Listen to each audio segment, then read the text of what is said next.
Assalamualaikum warahmatullahi wabarakatuh. Sahabat Amifa Channel yang dimuliakan Allah, Abdullah bin Salam merupakan salah satu sahabat Nabi Muhammad SAW yang berasal dari kalangan Yahudi.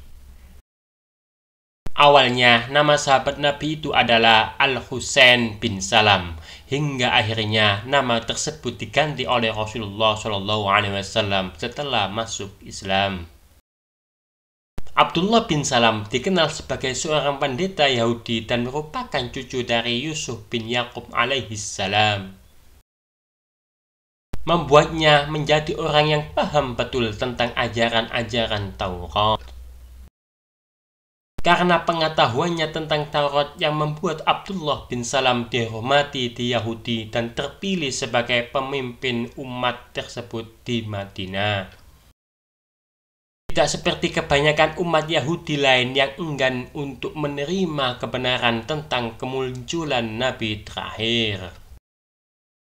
Abdullah bin Salam justru selalu berdoa untuk dapat bertemu dengan sosok Nabi terakhir itu. Sampai pada suatu hari di mana tersiar kabar jika Rasulullah SAW dan kelompoknya dari Mekah akan hijrah ke Madinah, membuat Abdullah bahagia mendengarnya. Setibanya Rasulullah SAW di Madinah, mulai banyak penduduk yang menyapa dan berkumpul di sekelilingnya. Itu juga termasuk Abdullah. Di mana pada saat itu dia sempat menanyakan sejumlah pertanyaan langit pada Nabi Muhammad SAW. Pertanyaan yang ditanyakan adalah, apa tanda pertama hari kiamat? Apa menu makanan yang pertama kali dinikmati penghuni surga? Mengapa seorang anak mirip dengan bapaknya? Dan mengapa seorang anak mirip dengan ibunya? Dan apakah warna hitam yang terdapat di bulan? Pertanyaan yang dilontarkan itu sempat membuat Nabi Muhammad SAW terdiam. Hingga akhirnya wahyu turun dari malaikat Jibril untuk menjawab pertanyaan tersebut. Rasulullah SAW langsung menjawab, tanda pertama hari kiamat adalah adanya api yang menggiring manusia dari timur ke barat. Makanan pertama yang dinikmati penghuni surga adalah cuping hati ikan. Seorang anak akan mirip bapaknya jika bapaknya yang mencapai orgasme dulu pada saat berhubungan badan, dan begitu juga sebaliknya. Dan warna hitam yang ada di bulan adalah dua matahari. Usai mendengar jawaban Rasulullah itu, Abdullah bin Salam langsung mengikrarkan dirinya untuk masuk Islam dengan mengucapkan dua kalimat syahadat. Dari peristiwa itu, Allah mengabadikan Abdullah bin Salam dalam Al-Quran surat Al-A'qaf ayat 10. Katakanlah, terangkanlah kepadaku, bagaimana pendapatmu jika sebenarnya Al-Quran ini datang dari Allah dan kamu mengingkarinya.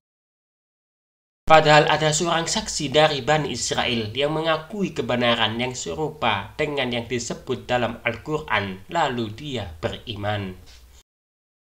Kamu menyombongkan diri, sungguh Allah tidak memberi petunjuk kepada orang-orang yang zalim.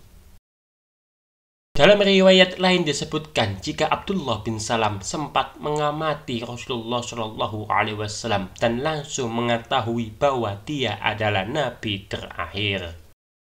Melalui sinar wajahnya yang menunjukkan beliau bukan seorang pendusta. Rasulullah bersabda, wahai sekalian manusia, tebarkanlah salam, berikanlah makan sedekah, sambunglah tali silaturahim. Sholatlah di malam hari tatkala manusia terlelap tidur, maka kalian akan masuk surga dengan selamat.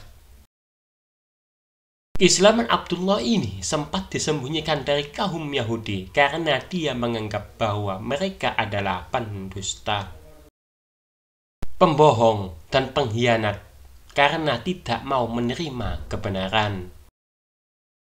Sebelum mengungkapkan keislamannya, Abdullah dinilai sebagai seorang yang baik, pemimpin mereka, dan orang yang paling tahu di antara mereka. Namun, setelah mengetahui jika pemimpin Yahudi itu telah masuk Islam, para umat Yahudi justru menjelek-jelekan dan mencaci Abdullah. Salah satu keistimewaan yang dimiliki Abdullah bin Salam adalah ketika disebut sebagai penghuni surga yang berjalan di muka bumi oleh Rasulullah Shallallahu Alaihi Wasallam. Dalam sebuah riwayat, Sa'ad bin Abi Waqqas berkata, tidaklah aku mendengar Nabi Shallallahu Alaihi Wasallam mengatakan kepada seorang pun yang masih hidup bahwa ia adalah penghuni surga kecuali Abdullah bin Salam. Semoga bermanfaat. Wassalamualaikum warahmatullahi wabarakatuh.